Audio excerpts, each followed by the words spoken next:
Hello students, how are you students? I hope all are well and doing in your life very good. Okay. First of all, आज क्या है? राम नवमी. आप सभी को राम नवमी की बहुत बहुत शुभकामनाएं. ओके. और लेट्स स्टार्ट टुडे टॉपिक. जो लास्ट क्लास में हम डिस्कस किया था सेक्शन 9 जो चार्जिंग सेक्शन था जीएसटी का. ओके. तो लास्ट टाइम में हमने सबसेक्शन 1 और 2 डिस्कस किया था. जबकि 9 जो चार्जिंग सेक्शन है 9 उसमें 5 सब सेक्शंस हैं. लास्ट क्लास में हमने दो सब सेक्शन थे वो डिस्कस किए थे. आज हम यहाँ कंटिन्यू करेंगे सेक्शन 9 का सबसेक्शन 3 जो किसकी बात करता है? आरसीएम की बात करता है. क्योंकि हमारे जीएसटी के अंदर कुछ ऐसी स्पेसिफाइड गुड्स एंड सर्विसेज हैं जिस पर क्या लगता है? आरसीएम. आरसीएम मतलब रिवर्स चार्ज मैकेनिज्म. अच्छा, फर्स्ट ऑफ ऑल हमें क्लियर होना चाहिए फॉरवर्ड चार्ज क्या होता है और आरसीएम क्या होता है, रिवर्स चार्ज किसे कहते हैं.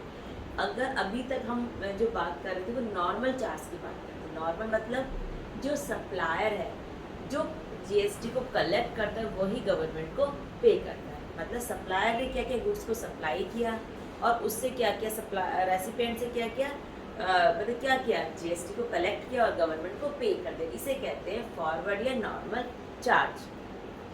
फॉर एग्जाम्पल ए ने क्या किया, बी को क्या क्या गुड सप्लाई की. तो ए क्या है? सप्लायर है और ये क्या है? रेसिपिएंट है.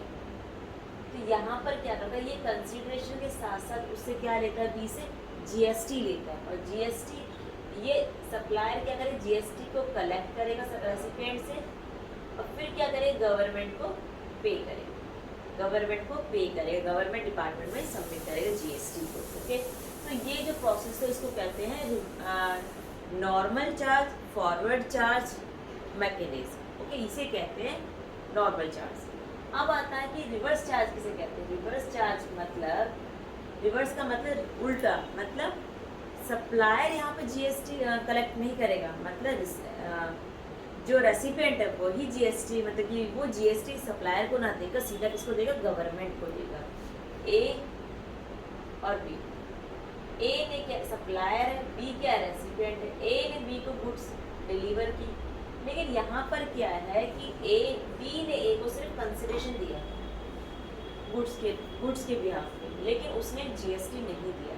जीएसटी क्या करेगा? बी क्या करेगा? जीएसटी गवर्नमेंट को खुद जाके पे करेगा. तो यहाँ पर लगता है आरसीएम. इसे कहते हैं रिवर्स चार्ज मैकेनिज्म. जहाँ पर लायबिलिटी रेसिपिएंट की है, रिवर्सर की है, मतलब जो खुद गवर्नमेंट को पे करे. अल्टीमेटली देखा जाए तो चाहे फॉरवर्ड हो या रिवर्स चार्ज हो, बर्डन किसका था? रेसिपिएंट का था. वहाँ पे फॉरवर्ड रिवर्स चार्ज में क्या था? रेसिपिएंट से कलेक्ट करके गवर्नमेंट को पे कर दिया. और रिवर्स चार्ज में क्या है? रेसिपिएंट सप्लायर को ना देकर खुद गवर्नमेंट को पे करता है. पर यहाँ पर क्या उसके कंप्लाइंसेस आ गए हैं. रजिस्ट्रेशन लेना होगा, उसे जीएसटी रिटर्न फाइल करनी होगी, पेमेंट करनी होगी. तो यह कंप्लाइंसेस आ जाते हैं. अदरवाइज देखा जाए तो जीएसटी तो कलेक्शन रेसिपिएंट से था, चाहे तो सप्लायर पे करे जीएसटी गवर्नमेंट को, चाहे रेसिपिएंट करे. लेकिन कंप्लाइंसेस कहाँ पर होंगे? रिवर्स चार्ज में अगर है तो रेसिपिएंट को भी रजिस्ट्रेशन लेना होगा. तो ये छोटा सा था कि डिफरेंसेस जो हमें क्लियर होना चाहिए कि फॉरवर्ड और नॉर्मल रिवर्स चार्ज किसे कहते हैं और फॉरवर्ड को ही नॉर्मल रिवर्स चार्ज कहते हैं और नॉर्मल चार्ज कहते हैं और रिवर्स चार्ज अलग है. ओके. तो रिवर्स चार्ज के अंदर कुछ ऐसी स्पेसिफाइड गुड्स एंड सर्विसेज है कि जहाँ पर रिवर्स चार्ज लगेगा ही लगेगा. हमें कुछ और डिसाइड करने की ज़रूरत नहीं है. अगर वो कंडीशन वो गुड्स एंड सर्विसेज अगर उसके अंदर फॉल करते हैं लिस्ट के अंदर तो वहाँ पर क्या लगेगा? रिवर्स चार्ज लगेगा. मतलब आरसीएम लगेगा. और वहाँ पर कौन एप्लीकेबल होगा पे करने के लिए? रेसिपिएंट. अगर हम गुड्स की बात करें तो स्पेसिफाइड गुड्स कौन कौन से? सेक्शन 9 सबसेक्शन 3 में. तो कुछ स्पेसिफाइड गुड्स को क्यों रखा है? अगर लॉजिकल देखें तो आरसीएम की ज़रूरत क्यों पड़ी है? स्पेसिफाइड वो गुड्स क्यों रखी सर्विसेज की आरसीएम के अंदर कि इन पर आरसीएम लगेगा ही लगेगा. क्योंकि आपको पता है कि गवर्नमेंट क्या चाहती है? कलेक्शन चाहती है जीएसटी. अगर उसे लगता है कि अगर एनसीएम मतलब नॉर्मल चार्ज मैकेनिज्म, अगर एनसीएम से उसे अगर लगता है कि जीएसटी कलेक्ट नहीं हो रहा है, जीएसटी गवर्नमेंट के पास नहीं आ रहा है, तो उसे क्या करता है? वो कहता है फिर अब मुझे रिवर्स चार्ज लगाना पड़ेगा. अगर मुझे सीधे रास्ते से जीएसटी नहीं मिलेगा तो मुझे उल्टे रास्ता अपनाना पड़ेगा. मतलब उंगली करनी पड़ेगी ताकि जीएसटी उसको कलेक्ट है। उसका मेन पर्पस क्या है, रेवेन्यू कलेक्शन का। अगर उसे कहीं से लग रहा है कि ट्रांजेक्शन किसी मतलब नॉर्मली कहाँ से हो रही है, मतलब एक ट्रांजेक्शन ऐसी हो रही है और नॉर्मली ट्रांजेक्शन हो रही है कि अगर उसके पास जीएसटी नहीं आ रहा, बिजनेस तो हो रहा है, प्रॉफिट तो हो रहा है दोनों का आपस में, लेकिन मेरे पास जीएसटी कलेक्शन नहीं आया, क्योंकि जो नॉर्मल स्कीम है, जो फॉरवर्ड स्कीम, वहाँ पर वो फॉल नहीं करता, उनकी जो कंडीशन है टर्म एंड कंडीशन वहाँ पर वो सेट नहीं बैठता। तो गवर्नमेंट को इसीलिए आरसीएम लाना पड़ा कि उसे लगा कि मतलब कि जो सप्लायर है वहाँ से उसे जीएसटी नहीं मिलेगा, क्योंकि वो चाहती, या तो हो सकता है नॉर्मल इंसान, इंडिविजुअल हो, इंडिविजुअल अगर जीएसटी का रजिस्ट्रेशन क्यों लेगा, और उसको पकड़ना भी मुश्किल है, इंडिविजुअल को पकड़ना मुश्किल है, लेकिन जो रजिस्टर्ड है, जिसको अगर इंडिविजुअल ने रजिस्टर्ड पर्सन को सप्लाई करी है तो उसको पकड़ना आसान है, वो तो रजिस्टर्ड है, उसको तो पकड़ सकते हैं, तो वहाँ से तो जीएसटी मिल जाएगी, लेकिन इंडिविजुअल को पकड़ना आसान नहीं है और वहाँ से जीएसटी मिलेगा नहीं। तो यानी कि जीएसटी का कलेक्शन ज़्यादा से ज़्यादा, वो जीएसटी का कलेक्शन ना रुके, तो इसीलिए आरसीएम कराया कि अगर उस बंदे पर जीएसटी लगा और जहाँ से उसे लगता है, गवर्नमेंट कहता है जीएसटी मतलब यहाँ से मिलेगा ही मिलेगा, इसको तो मैं पकड़ के रखूँगा, यहाँ से तो वो इग्नोर नहीं कर सकते, ठीक है। तो इसीलिए कुछ स्पेसिफाइड गुड्स रखी जहाँ पर उसे लगा कि यहाँ पर सप्लायर जीएसटी नहीं दे सकता, इसीलिए मुझे रेसिपेट पे ही लगाना पड़ेगा। फिर रेसिपेट उस ट्रांजेक्शन को अपने बिजनेस पर्पस के लिए कर रहा है, अपने प्रॉफिट ओरिएंटेशन के लिए कर रहा है, ओके।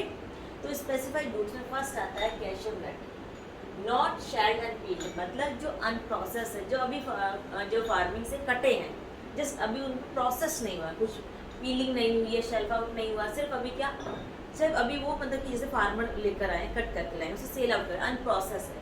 तो अनप्रोसेस तो क्या फार्मर है, अनप्रोसेस के तो अनप्रोसेस ही बेचते, क्योंकि जो बिजनेस कर रहा है वही उसे प्रोसेस करके मार्केट में बेचेगा। तो फार्मर है, छोटे छोटे किसान हैं, तो क्या वो जीएसटी कंप्लायंस को कंप्लीट कर सकते हैं, जीएसटी की जो कंप्लायंस है उसे फॉलो कर सकते हैं, उनके लिए पॉसिबल है, उनको फॉलो करना नहीं पॉसिबल नहीं है, क्योंकि वो उनको अपने फार्मर है, छोटे छोटे किसानों को कहाँ समझ में आएगा जीएसटी, तो और वहाँ पे जीएसटी वो पे भी नहीं करेंगे। तो इसीलिए कहा कि फार्मर को छोड़ो, जो परचेज कर रहा है इनसे, जो रिसीव कर रहा है उसको पकड़ो, क्योंकि वो बिजनेस के लिए कर रहा है, वो बहुत समझदार इंसान है, उसके पास पैसे की कमी नहीं, ऑलरेडी वो रजिस्टर्ड भी होगा, ठीक है, नहीं होगा तो करा लेगा, क्योंकि वो क्या होगा, बिजनेसमैन है, बिजनेसमैन तो कंप्लायंस को कंप्लीट कर ही सकते हैं। तो यानी कि अगर कैशव नट की बात आए, या फिर बीडी रैपर लीव्स की बात है, टबैको लीव्स की बात है, रॉ कॉटन की बात है, ये कहाँ है, फार्मर से जुड़ी हुई ट्रांजेक्शन है, जो मतलब कि रॉ है, रॉ मतलब जो सिर्फ खेतों से कट के बेचने के लिए गया है फार्मर, तो फार्मर पे जीएसटी एप्लीकेबल नहीं करेंगे, फार्मर छोटा सा किसान है, कहाँ जीएसटी दे पाएगा, ठीक है। तो फार्मर ना देखे, जो उसको परचेज करता है उस पर लायबिलिटी आती है कि वो पे करे गवर्नमेंट को जीएसटी। सेकेंड पॉइंट आता है लॉटरी। लॉटरी क्या होता है कि अगर जो लॉटरी एजेंट है, मतलब कि अगर कोई लॉटरी एजेंट है या लॉटरी का जो डिस्ट्रीब्यूट करता है, ये नहीं कि जिसने डिस्ट्रीब्यूटर है, जिसने डिस्ट्रीब्यूट करी है लॉटरी, किस किस को लॉटरी दे दी है, वो तो ना कि वो पे ऑफ करते रहेंगे। तो जो एजेंट है, जो लॉटरी डिस्ट्रीब्यूटर है, वो क्या करेगा, आरसीएम में आ जाएगा, वो पे करेगा।